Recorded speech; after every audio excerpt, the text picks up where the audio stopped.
Part 1, we witnessed the story that began at the Rothschild House number 148 in Frankfurt.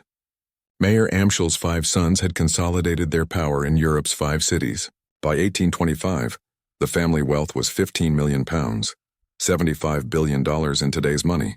But that was just the beginning.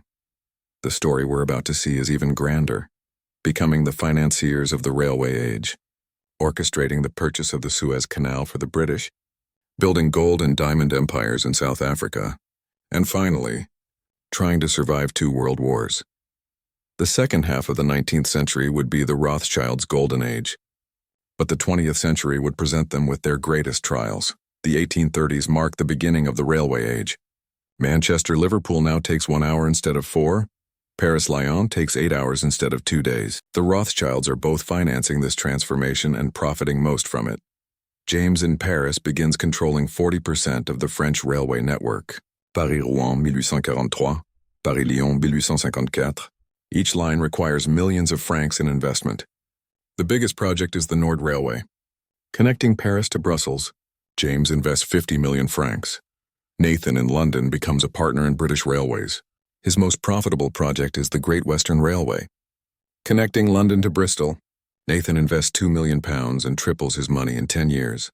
Salomon in Vienna completes the Kaiser Ferdinand Northern Railway. Vienna-Krakow now takes 18 hours. It used to take 4 days. The most challenging project is the line crossing the Alps, a 41-kilometer tunnel system. He spends 10 million gulden and reduces Vienna-Trieste to 1 day. Carl in Italy finances the Naples-Rome, Rome-Florence lines. During Italian unification, Garibaldi's armies are transported on these lines. By the end of the 1840s, 20% of European railway investments are Rothschild money. Total investment, £100 million. In 1875, Egyptian Khedive Ismail Pasha is in financial crisis. He decides to sell his Suez Canal shares for £4 million. British Prime Minister Disraeli sees the opportunity, but Parliament is in recess. November 25, 1875, Disraeli goes directly to Lionel Rothschild's office. "How much?" says Lionel. £4 million. By when? By noon tomorrow. Done. Lionel prepares the money within 24 hours. He converts investments in New York, Paris, Frankfurt, Vienna to cash. Britain acquires 44% of the Suez Canal. The route to India comes under British control.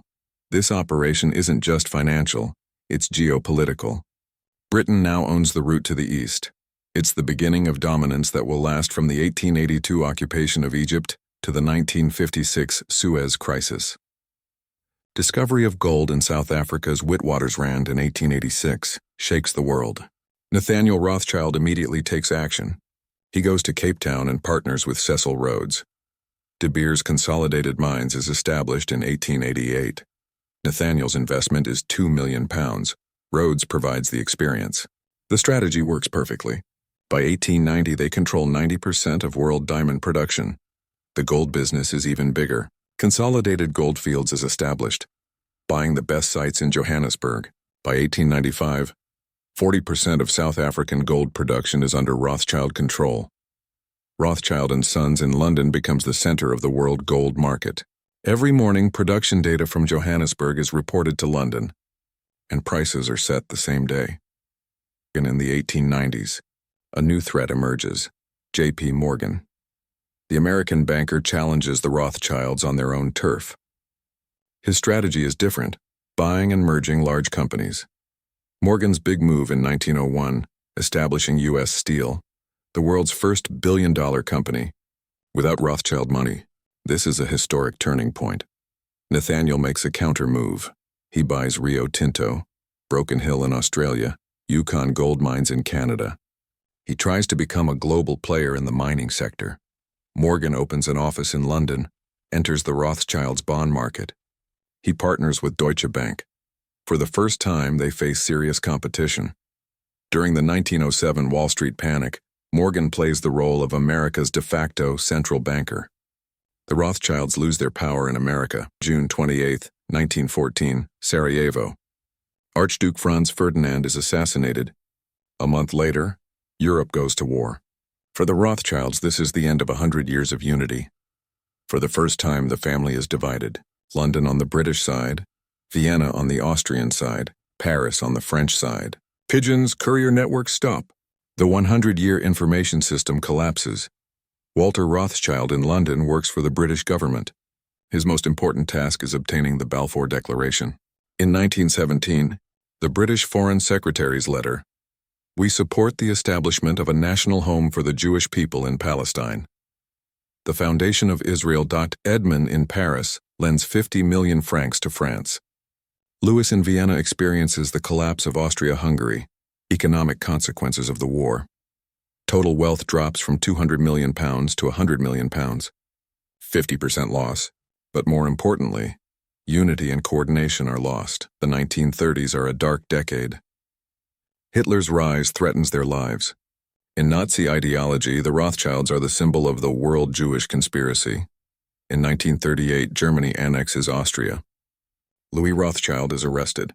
He's imprisoned for a year and released in exchange for $100 million. In 1940, Germany occupies France. The Paris bank is sealed. The art collection is stolen. Maurice and Edmond flee to America. Victor Rothschild in London works for British intelligence. He serves as a bomb expert during the London Blitz. He receives a medal after the war. Total war loss, $300 million. $30 billion in today's money. But more importantly, prestige is lost. They're no longer untouchable. The post-1945 world has completely new realities. America and the Soviets are superpowers. The financial center has shifted to New York. Strategic decision for the Rothschilds. Adapt. Victor Rothschild in London modernizes the bank.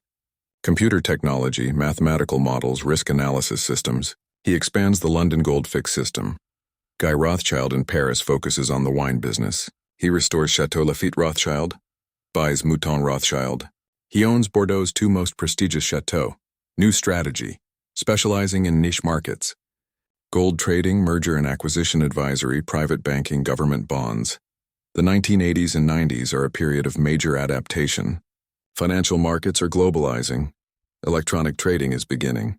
Evelyn Rothschild takes over management in London, making a strategic change, focusing on advisory services. Big success. The privatization of British Telecom. In 1984, the world's largest IPO. Rothschilds are the main advisors, earning £50 million in commission, followed by British Gas, British Airways, Rolls-Royce. They earn the nickname Privatization Kings. David Rothschild in Paris focuses on technology investments. Most successful investment, Orange Telecom. €10 million investment in 1994, sold for €2 billion in 2000. The family name is still magical. Rothschild means prestige, trust, experience. Customers are willing to pay a premium for this name. The 2000s bring new challenges: hedge funds, private equity firms, giant investment banks. Goldman Sachs, JP Morgan Chase, Deutsche Bank.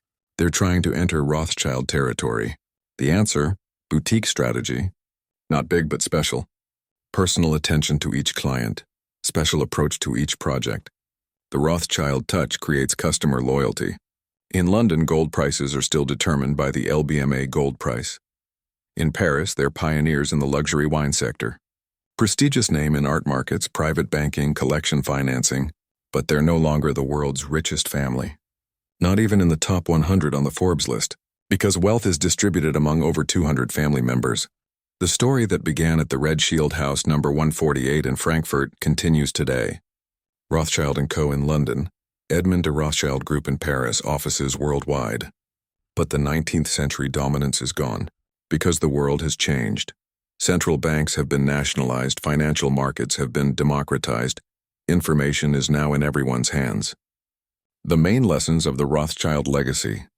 First, information is power from Mayer Amschel to today, having the fastest information network. Pigeons and courier networks in the 19th century. Technology and data analytics today. Second, coordination wins. The coordination of 5 brothers kept them strong for 200 years.